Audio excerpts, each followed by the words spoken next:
आज का हमारा टॉपिक क्या है? खनिज। खनिज किसे कहते हैं? भूगर्भ से खोद कर निकाले गए पदार्थ को हम क्या कहते हैं? खनिज कहते हैं।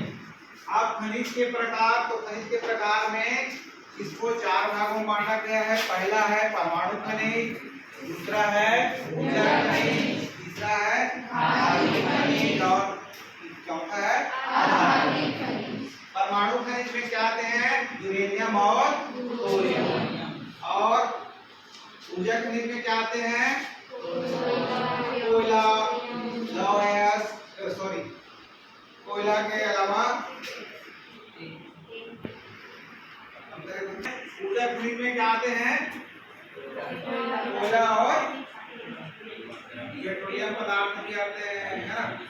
आगे देखते हैं आपका धात्विक खनिज। धात्विक खनिज में आपका आता है लौह, मैग्नीज, तांबा और एक बच गया आपका अधात्विक। तो अधात्विक खनिज में कौन से आएंगे? पत्थर भी आएंगे, है ना, ठीक है, हीरा है, पत्थर है, ये सब आएंगे। चलिए अब देखते हैं खनिज जो है हमारे कहाँ कहाँ मिलता है। तो सबसे पहले हम बात करें खनिज के प्रकार में, तो सबसे पहले हम लौह अयस्क लेते हैं। तो लौह अयस्क जिससे क्या तैयार होता है? इस्पात तैयार होता है। हमारे कहाँ पर मिलता है? हमारे ये देखो, ये छत्तीसगढ़ में मिलता है, छत्तीसगढ़ के। इसके अलावा और कहाँ मिलता है ये? अभी हम बात कर रहे थे, तो इसके अलावा ये कर्नाटक का बेल्लारी और झारखंड, उड़ीसा। तो झारखंड यहाँ पर है, तो झारखंड और उड़ीसा में क्या मिलते हैं? लौह अयस्क। आगे चलते हैं मैग्नीज। तो मैग्नीज जो है लौह अयस्क का जो कच्चा लोहा होता है उसमें क्या मिलाया जाता है? मैग्नीज मिला देते हैं, तो वो लोहा क्या हो जाता है? कठोर हो जाता है। और ये कहाँ मिलता है मैग्नीज जो है? उड़ीसा में। यहाँ पे देखो, ये हो गया उड़ीसा, फिर आ गया आपका कर्नाटक, ये कर्नाटक है, और फिर मध्य प्रदेश। आगे देखते हैं तांबा। तांबा जो है प्रमुख खनिज में माना जाता है। प्राचीन काल से ही मनुष्य क्या करते आया है? तांबा का उपयोग करते आया है। तांबा और टीन दोनों मिलकर क्या बनते हैं? कांसा। ठीक है, तांबा और टीन को मिलाकर क्या बनाया जाता है? कांसा बनाया जाता है। तो तांबा कहाँ मिलता है देखते हैं। तो झारखंड, ये दिखता है झारखंड, है ना, फिर आपका हो गया मध्य प्रदेश, फिर ये आ गया आपका राजस्थान। ये तीन जगहों पर क्या मिलता है? आपका तांबा मिलता है। झारखंड, मध्य प्रदेश और राजस्थान और गुजरात में भी मिलता है। आगे देखते हैं कोयला। कोयला भी ऊर्जा के प्रमुख साधन है ना। इसका उपयोग किसके रूप में किया जाता है?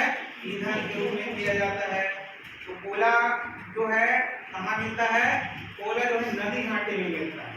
तो प्रमुख नदी अभी हम देख रहे थे, सोन घाटी, महानदी घाटी, गोदावरी घाटी और दामोदर घाटी।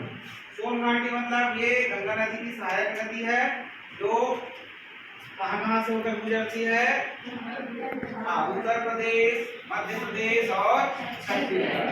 तो ये यहाँ पर आपका क्या मिलता है? कोयला का ये क्षेत्र है।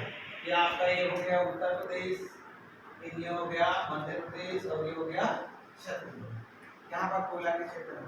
फिर आ गया आपका महानदी घाटी। जैसे नाम से ही पता चल रहा है महानदी, महानदी है ना। तो महानदी कहाँ से होकर गुजरती है? छत्तीसगढ़ और उड़ीसा। तो यहाँ पर आपका क्या मिलता है? कोयला के क्षेत्र। आगे देखते हैं गोदावरी घाटी। गोदावरी घाटी क्या है? दक्षिण भारत की प्रमुख नदी है। और ये कहाँ से होकर गुजरती है? दक्षिण पश्चिम मध्य प्रदेश और महाराष्ट्र। तो मध्य प्रदेश, ये गोदावरी नदी मतलब दक्षिण भारत की नदी है। ये आपका हो गया दक्षिण पश्चिम, है ना, और महाराष्ट्र दिख रहा है। यहाँ से कोयला के क्षेत्र क्या होते हैं? मिलते हैं। आ रहा है समझ में? आगे देखते हैं आपका एक बन गया क्या? दामोदर घाटी। दामोदर घाटी मतलब दामोदर नदी के पास जो कोयला के क्षेत्र है वो दामोदर घाटी में आते हैं, है ना। तो दामोदर घाटी कहाँ की नदी है? बिहार की प्रमुख नदी है। तो बिहार, तो ये कहाँ मिलता है आपका दामोदर नदी जो है, कोयला क्षेत्र जो है झारखंड और पश्चिम बंगाल। दामोदर घाटी जो कोयला क्षेत्र है वो कहाँ मिलते हैं आपके झारखंड और पश्चिम बंगाल।